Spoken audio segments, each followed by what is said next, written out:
Nyaman, Pak? Tahan dulu, Pak. Tahan dulu, Pak. Kenapa ya?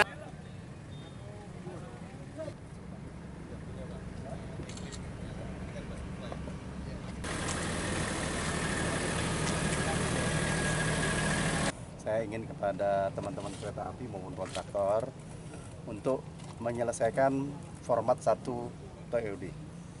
Karena kita akan lihat tingkat level of service, tingkat konvensi daripada semua atau penumpang yang akan datang menggunakan LRT.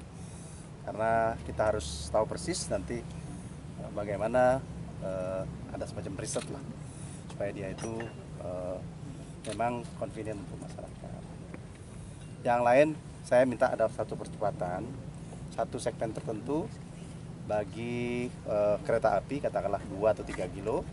Gerbongnya kita datangkan lebih cepat dari bulan Maret, bisa Januari atau Februari, supaya kita tahu persis apakah ada hal-hal tertentu yang harus diperbaiki.